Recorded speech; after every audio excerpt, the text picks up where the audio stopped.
Dans cette vidéo, j'aimerais parler d'une vie centrée sur Dieu.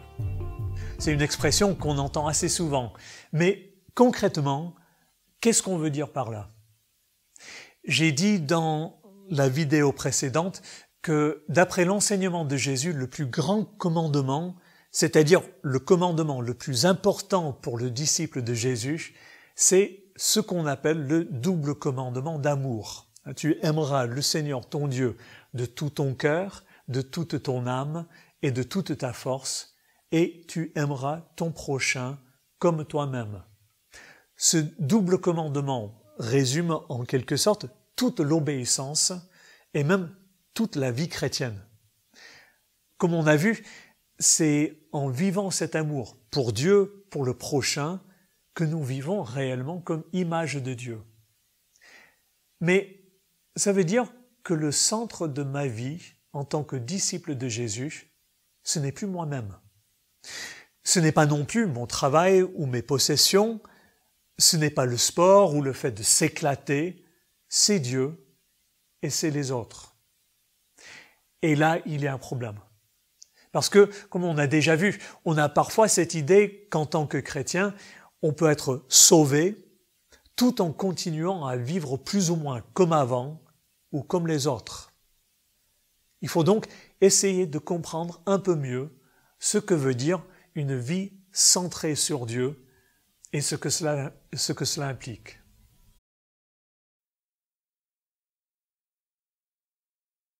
Quand on regarde dans la Bible, on constate que devenir disciple de Jésus, c'est-à-dire chrétien, entraîne un changement d'appartenance. Le chrétien est quelqu'un qui, fondamentalement, ne s'appartient plus. L'apôtre Paul dit dans l'Épître aux Romains, Romains 14, 7 à 9, « En effet, aucun de nous ne vit pour soi-même et aucun ne meurt pour soi-même.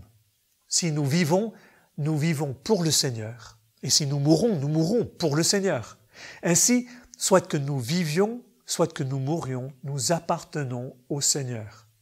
Car le Christ est mort et il est revenu à la vie pour être le Seigneur des morts et des vivants. » On n'a plus vraiment l'habitude, en dehors de l'Église en tout cas, de parler de Seigneur.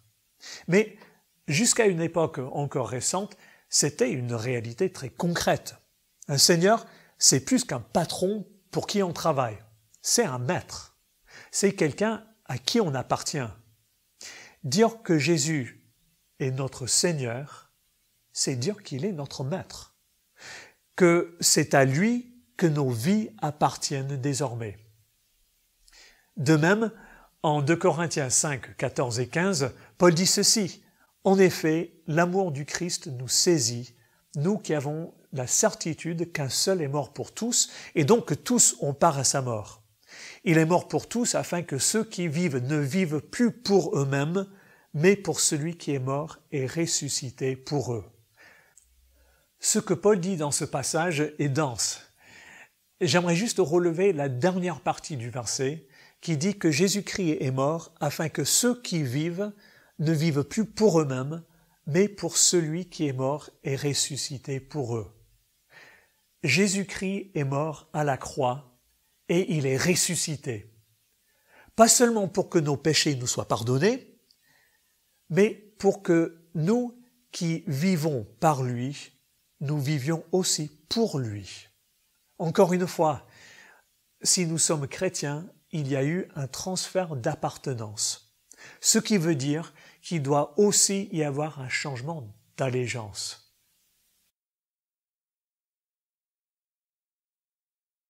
Quelles sont les implications du fait qu'en tant que chrétien, on appartient désormais à Jésus-Christ? Au XVIe siècle, le réformateur allemand Martin Luther avait cette image que je trouve assez saisissante. Luther disait que l'homme pécheur, l'homme marqué par la désobéissance, a ce qu'il appelait le cœur recroquevillé sur soi. Au lieu d'être ouvert sur Dieu et sur les autres, l'être humain déchu, au niveau le plus fondamental qui soit, est fermé sur lui-même.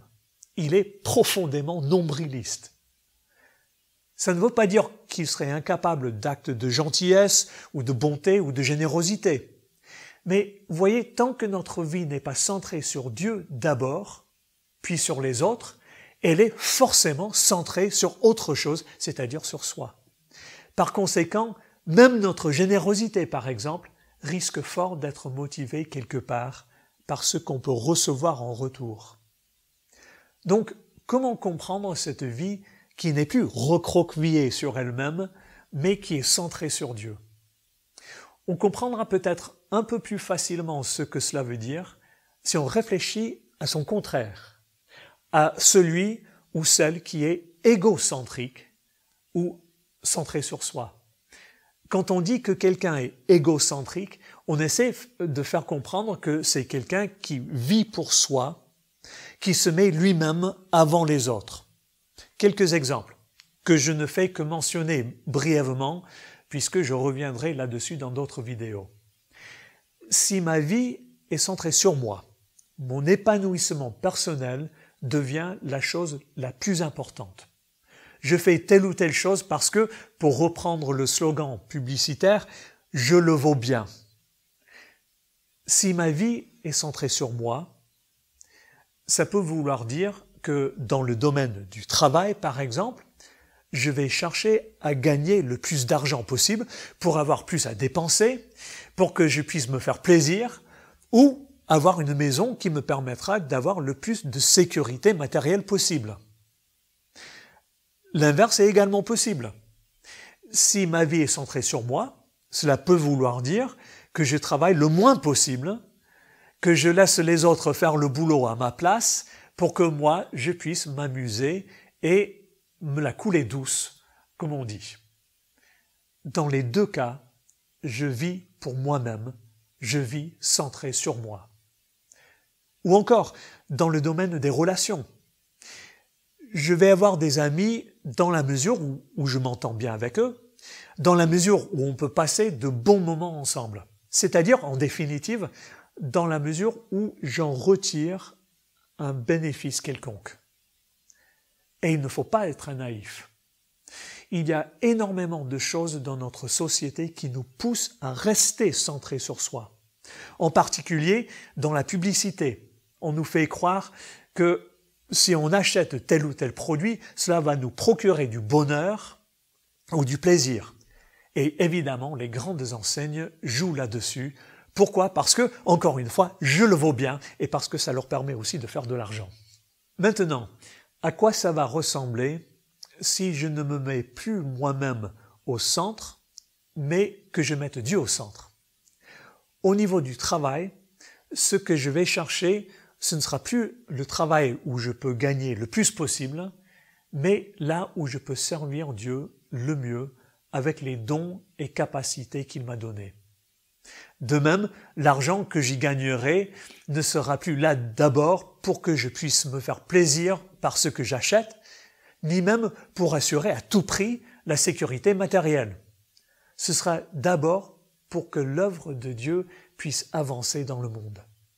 Autrement dit, ça va me pousser à une générosité envers les autres et envers l'œuvre de Dieu. Pourquoi? Parce que, comme le dit Paul, si nous sommes disciples de Jésus-Christ, notre vie ne nous appartient plus. Vous voyez, la foi chrétienne opère un recentrement radical de toute notre vie, qui fait que ma vie n'est plus centrée sur moi, mais sur Dieu. Qu'en est-il des relations? Eh bien, si ma vie est centrée sur Dieu et les autres, ce qui va me motiver dans mes relations, ce ne sera plus d'abord le plaisir que je retire d'une amitié ou la complicité avec l'autre. Ce sera l'autre lui-même et ce que je peux faire pour l'aider à retrouver lui aussi cette humanité rétablie en Christ et à y progresser. Bien sûr, avoir un travail qu'on aime, ce n'est absolument pas un mal. Et gagner de l'argent ou s'acheter des choses, ce n'est nullement un problème en soi. Avoir des amis qu'on apprécie, avec qui on s'entend bien, ça n'a rien de négatif. Mais la vraie question est celle-ci. Tout cela, est-ce que je le fais pour moi tout en donnant éventuellement un peu de mon temps ou de mon argent pour l'œuvre de Dieu? Ou est-ce que toutes ces choses sont d'abord pour Dieu? Est-ce que ma vie est centrée sur moi-même ou sur Dieu et sur les autres? Il y a un chant de louange de Luc Dumont qu'on chante de temps en temps qui s'intitule « Je te donne ma vie » et qui dit « Je te donne mon cœur, il ne m'appartient plus ». Puis le refrain « Prends mon âme, prends mon cœur, je te donne tout. Prends ma vie, me voici, je te donne tout. » Si on réfléchit à ce qu'on chante là, on se rend bien compte que la vie chrétienne, c'est un recentrement radical. On renonce à une vie qui tourne autour de soi et on cherche dans tous les domaines de l'existence à centrer nos vies sur Dieu. Ça, c'est le travail de toute une vie et c'est toujours à recommencer parce qu'on n'y arrive pas parfaitement. Je confesse que moi, je ne le vis que très partiellement, je l'ai déjà dit et je le redirai par la suite. Et on pourrait même avoir l'impression que Dieu met la barre très haut, trop haut pour que ce soit pratique.